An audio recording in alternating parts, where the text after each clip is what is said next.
Yo les bros, bienvenue sur Spatule Bro, je suis le chef et on se retrouve aujourd'hui pour la petite découverte des animés de l'été, hein, comme le veut la tradition.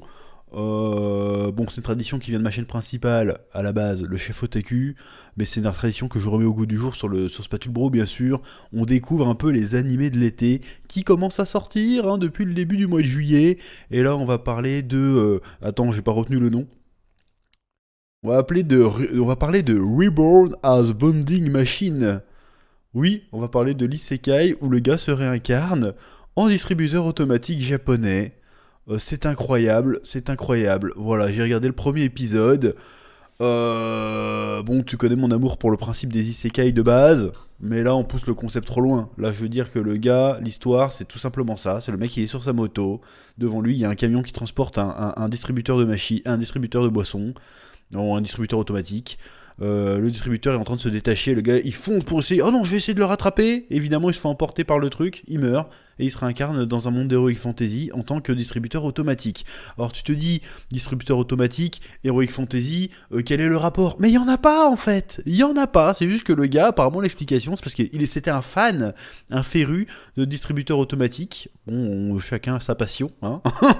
Du coup il est content d'être réincarné en distributeur automatique et il distribue des boissons et voilà.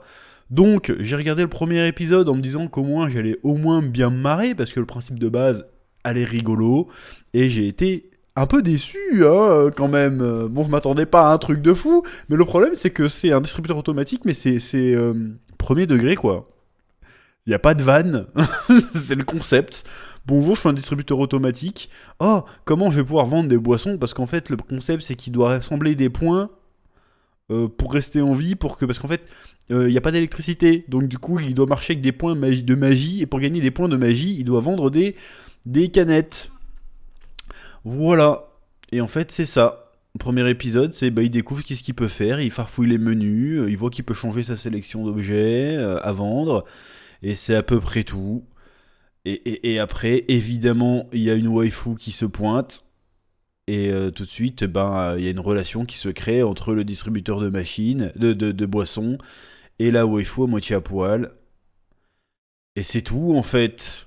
Voilà, donc la question maintenant c'est jusqu'à quand le concept va-t-il tenir? Parce qu'il y a beaucoup d'isekai, d'ailleurs moi je me réincarne en slime, rentre dans cette catégorie même si c'est très bien, attention, j'ai pas tout vu, j'ai pas tout lu, mais c'était plutôt sympathique quand même.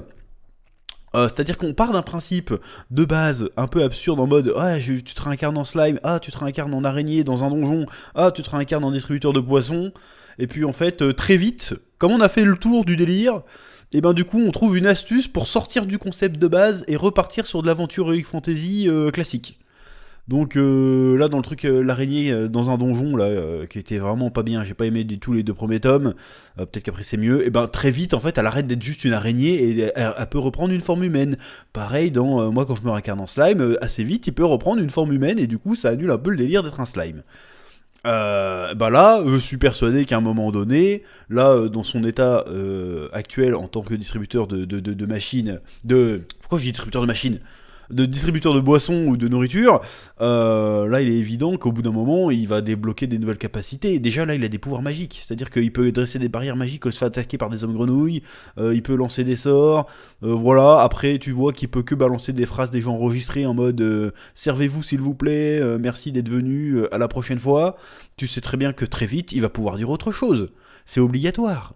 C'est obligatoire, il va pouvoir invoquer des trucs, il va pouvoir se déplacer par lui-même. On va être obligé à un moment donné de sortir du concept pour que l'histoire puisse avancer. Déjà, je suis sur le cul que ce truc ait eu un animé. Or que tu le sortes en light novel. Pour la blague à la limite, ok. Que tu le sortes en manga encore une fois pour la blague à la limite, ok. Mais que c'est un animé, quand je pense tous les mangas qui sont des masterclass qui n'ont pas encore d'adaptation animée, j'en parle très prochainement ce week-end sur la chaîne Le Chef Otaku, hein. Je vais parler de 5 mangas masterclass qui n'ont pas encore d'animé et c'est honteux. Comment ça se fait que Prisonnier Riku n'a pas d'animé?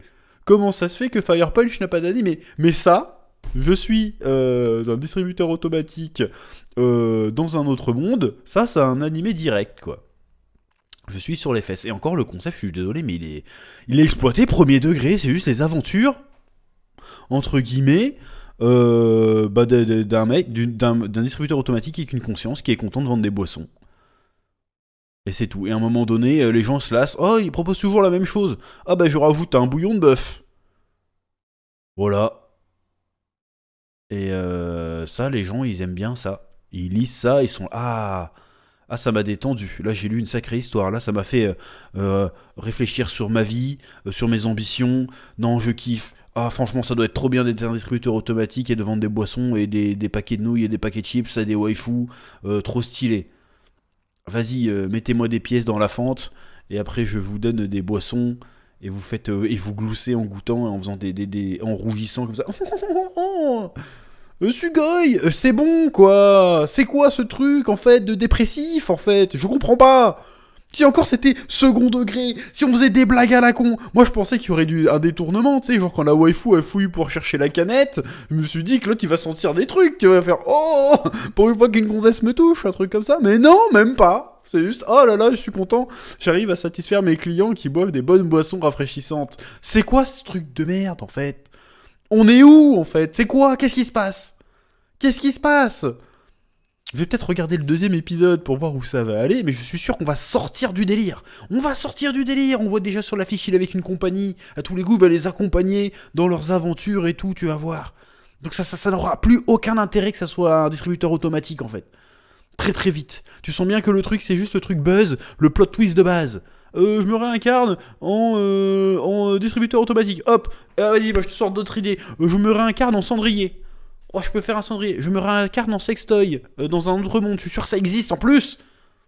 Je me réincarne en cheval. Je me réincarne en épée. Ils l'ont déjà fait. Je me réincarne en chaudron pour faire des potions. Je suis sûr que ça va exister aussi. Ça va s'arrêter où en fait? Où ça s'arrête? Je me réincarne en caillou dans un autre monde. Le gars, c'est un caillou. Et puis il voit défiler des trucs. Et il est content, c'est un caillou. Mais c'est tout en fait. On est où? Et là-dessus, ça a un animé. Est-ce que c'est normal, ça, en vrai? C'est normal. Dans quelle société nous sommes-nous? Si encore... Mais encore une fois, hein, je me répète, mais... Si encore une fois, c'était fandard. Mais tu donnes ce concept aux mecs qui font ça au Spark. T'as un épisode légendaire, tu vois. Ou à Rick et Morty. T'as un épisode légendaire. Mais là, ça exploite même pas le concept. C'est même pas drôle, quoi. C'est même pas détourné, c'est premier degré, je suis un distributeur automatique. Je change mes prix, j'augmente mes prix, je baisse mes tarifs, je change ma sélection. C'est de la non-histoire en fait, c'est de la non-fiction. C'est-à-dire que on te décrit des choses, mais il se passe rien, il n'y a pas de péripéties. C'est pour ça que j'aime pas les isekai en règle générale, à de rares exceptions près, c'est que bien souvent il n'y a même pas de péripéties, c'est juste des mecs qui vivent leur vie de tous les jours. Mais c'est quoi ça en fait? Pourquoi faire? Quel intérêt? Je ne comprends pas et je suis choqué, profondément choqué que ce truc-là ait un animé et qu'en attendant Prisonnier Riku et tout n'ont pas d'animé. Rikudo n'a pas d'animé. Est-ce que c'est normal? Vagabond n'a pas d'animé. Vagabond n'a pas d'animé en 20 ans. Mais ça a un animé quoi. Alors qu'on sait très bien que les gens ils vont se lasser, ils vont regarder 5 épisodes, ils vont faire oh en fait c'est bah les couilles et ils vont arrêter de regarder, on le sait. Mais ils vont quand même le faire. Donc voilà, donc je pensais regarder ça, me mettre de bonne humeur et me mettre un peu de rigolade, bah ça m'a énervé en fait. Voilà, donc ça m'a énervé, c'est énervant. Donc regardez pas, hein. Bon, si vous voulez vous regardez, mais vous allez pas rigoler, hein, c'est pas drôle. Voilà, peut-être qu'après dans la suite ça sera un peu plus marrant, mais là c'est boring, comme disent les Américains, on s'emmerde. Voilà. Bon, c'est à peu près tout ce que j'avais à dire. Hein. Je vais pas tergiverser pendant 20 ans sur cette daube. Je regarderai peut-être le deuxième épisode. Ça veut pas dire que je ferai une review forcément dessus. Oh, après, si vous voulez rigoler, pourquoi pas, vous me dites. Mais franchement, pourquoi ça existe, quoi? Pourquoi? Juste pourquoi? Oui.